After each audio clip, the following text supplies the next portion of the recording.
tous, aujourd'hui on s'occupe d'un joli petit HP gamer, hein, enfin je le considère comme un gamer en tout cas, avec un petit Ryzen et une GeForce de tout GTX, RTX, GTX. Alors celui-ci, qu'est-ce qu'il fait? Je crois qu'il s'allume plus du tout. Alors, pas d'allumage, LED d'allumage, bip, clignote, RAM et disque dur déchargé, mais rien n'y fait. Vous pouvez faire une vidéo YouTube. Ah bah, ça tombe bien.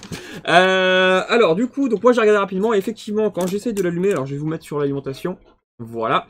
Donc je le branche, si je trouve sa petite prise de secteur ici. Donc je le branche, donc là on n'a pas de court-circuit, il y a une toute petite consommation, mais c'est parfaitement normal parce que certains composants peuvent se mettre en route. Je tente de l'allumer en appuyant sur le bouton. Là on a une petite consommation qui monte à 0,2 et ça s'arrête, je recommence. Voilà, ça monte un tout petit peu et c'est tout. Et alors à l'écran, quand je tente de démarrer, je grand, hop, quand j'essaie de le démarrer là, on n'a vraiment rien qui se passe du tout. Par contre, effectivement, j'ai bien le petit voyant ici, là, qui indique en gros que c'est sur secteur, ou que la batterie est chargée, ou se met en charge, etc. Donc, ce qui veut dire qu'on a quand même quelques composants qui fonctionnent. Donc, on va l'ouvrir, on va essayer de comprendre ce qui se passe, et on va voir si on peut le réparer. C'est parti. Voilà, j'ai donc démonté la bête. Alors, j'ai enlevé les ventilateurs, j'ai débranché la batterie pour faire tous mes petits tests. Hop, ça va être plus simple, parce que les ventilateurs, ils prennent un peu de place. Alors, je branche le secteur à nouveau, et donc on se retrouve... Ici, là, ça c'est le connecteur en gros, avec, je vais vous montrer en rouge le plus, en noir forcément le moins, et le jaune et le blanc c'est pour communiquer pour la LED, du coup, que vous voyez sur le côté de la machine quand ça s'allume. Alors, on va tester déjà pour voir si j'ai bien le 19 volts, mais je pense que oui, parce que j'ai la LED qui s'allume, et la LED en fait, elle n'est pas alimentée directement par le secteur, elle est alimentée par d'autres petites puces qui vont renvoyer après une petite tension pour l'allumer, donc bref, on va regarder ça. 19 volts, ça paraît logique. J'ai ici une diode de protection, comme j'avais dû vous expliquer sur une autre vidéo, ça c'est en cas de surtension. Pas de souci. Ça c'est quoi ça? Il y a une bobine qui a été touchée au niveau du système de circuit de charge. Ils ont dû bidouiller là en pensant qu'il y a peut-être un problème par là. Bon, il n'y a pas l'impression qu'il y ait de dégâts, donc c'est quand même bon à savoir. Il a déjà été touché.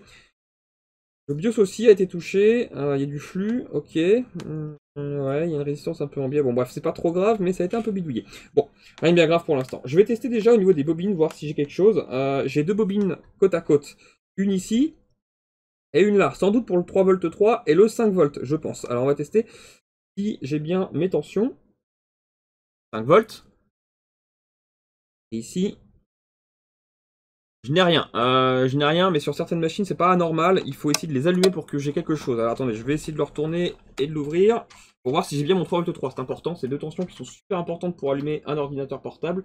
Alors j'ai le bouton qui est ici, il va falloir que je le retourne pour faire mon petit test. Pas trop le choix. Je vous remets sous la petite bobine, voilà. Est-ce que j'ai le bouton en accès? Je l'ai. Je l'ai. Alors, hop, la bobine. Je vais caler ma sonde, mon propre de multimètre par ici, pas mal. Et je me mets sur la bobine du 3V3. Est-ce que vous voyez? Oui, voilà, parfait. Donc j'essaye de l'allumer. Si j'arrive à trouver le bouton, c'est pas évident.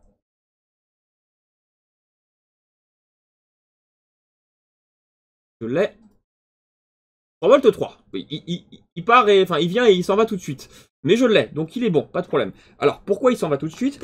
Donc là je vais m'arrêter là pour les tests pour l'instant, ça me paraît bien on va dire. Alors là en gros j'ai testé les deux principales tensions pour alimenter l'ordinateur pour le démarrage, donc le 5V et le 3V3.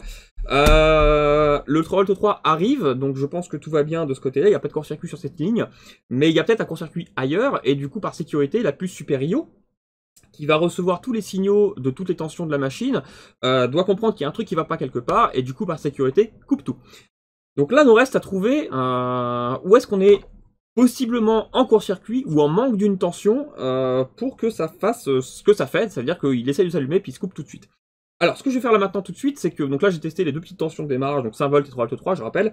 Je vais tester du coup rapidement au niveau de la continuité si je suis pas en court-circuit sur toutes les bobines d'alimentation de toute la machine. Alors c'est parti, je passe mon multimètre en continuité. Parfait.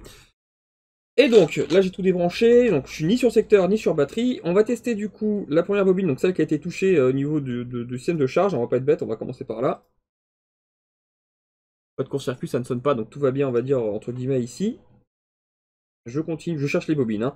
Alors là j'ai des bobines pour alimenter ici le processeur. J'en ai 1, 2, 3, 4. Alors, les bobines pour alimenter le processeur et le chipset sont en général très très faibles.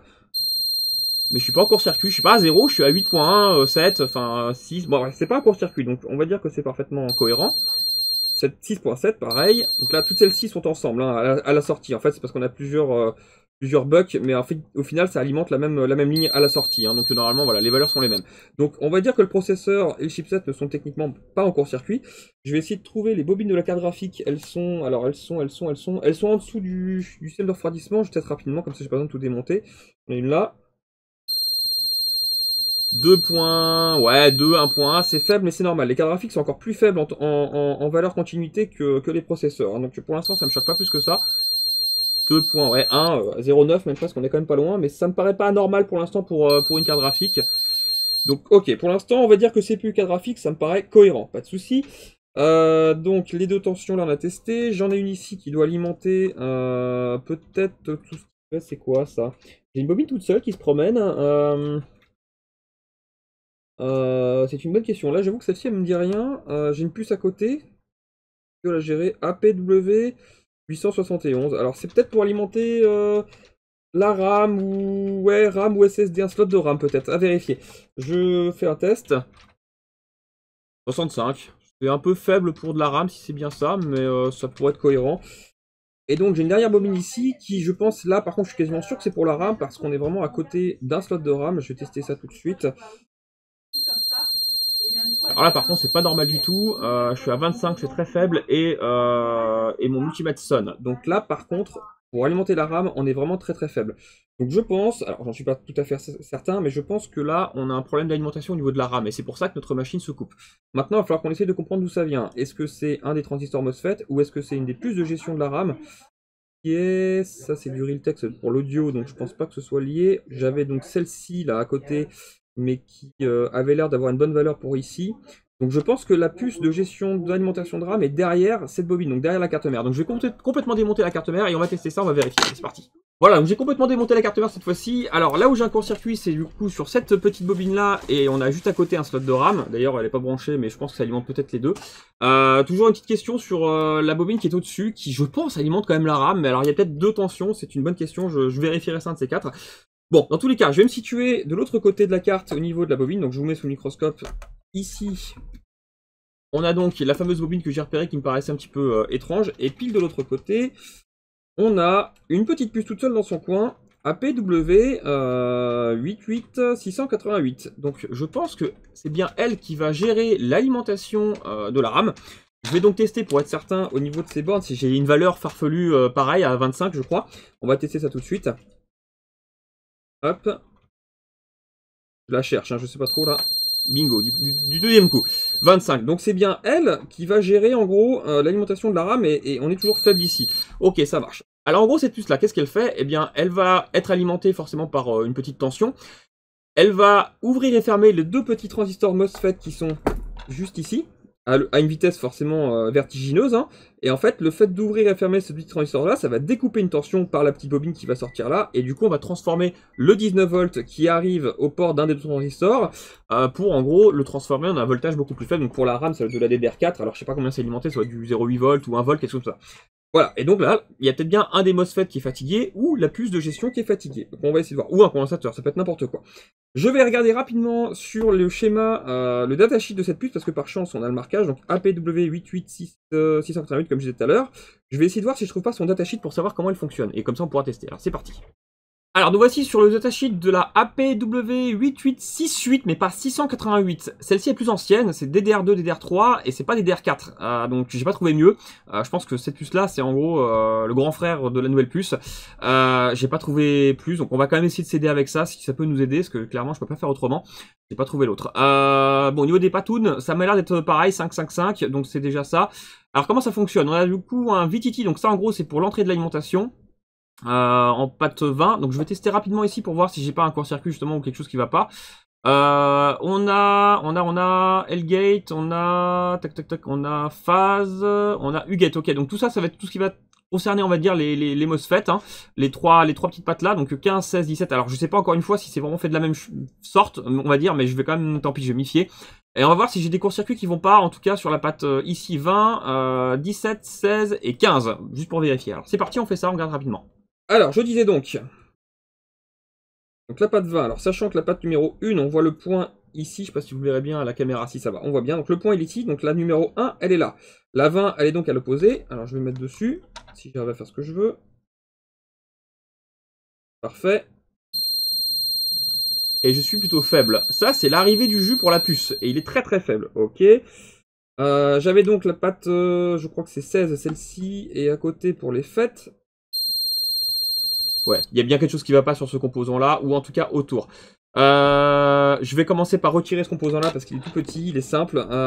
Et vu ce que je vois en valeur, ça me plaît vraiment pas.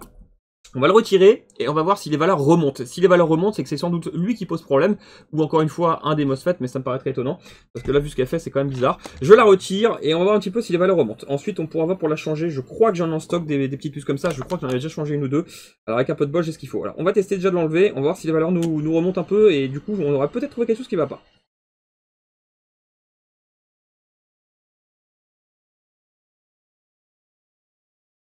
Voilà, donc on va tester rapidement. On va voir ce que ça nous donne.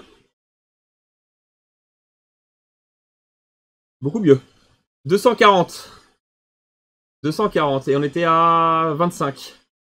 Eh ben, je pense qu'on a trouvé le coupable. À mon avis, c'est la puce là. Je vais voir si j'en ai et on tente de la changer. C'est bon, j'en ai trouvé une. Donc ça, c'est la nouvelle. Ça, c'est l'ancienne, mais c'est les mêmes références. Alors, je vais essayer du coup de la positionner. Le petit trompeur il est ici, parfait. Allez, on va y croire.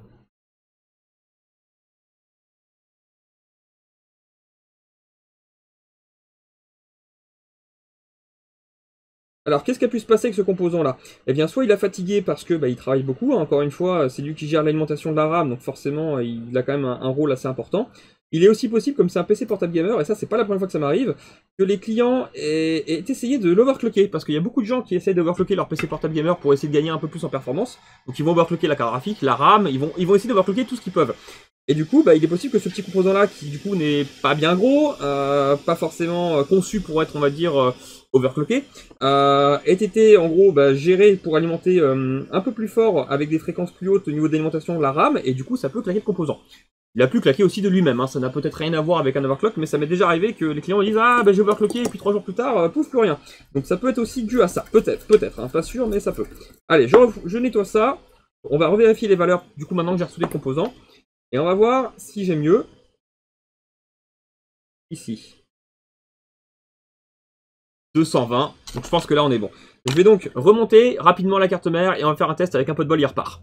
Voilà, j'ai donc remonté rapidement comme toujours, j'ai mis les deux ventilateurs, j'ai tout branché. Alors, on va l'ouvrir rapidement et on va voir si j'ai du mieux. Je me branche là.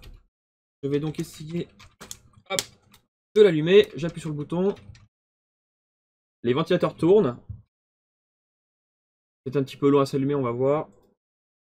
Ça s'est coupé. Déjà j'ai du mieux parce que les ventilateurs se mettaient pas en route au départ. Ah ben voilà. Et ben c'est parfait. Voilà, il est reparti. Bon, il n'y a pas de disque dur d'installer ou le. Bah non, c'est le ClearSIM, c'est le BIOS comme on avait tout débranché.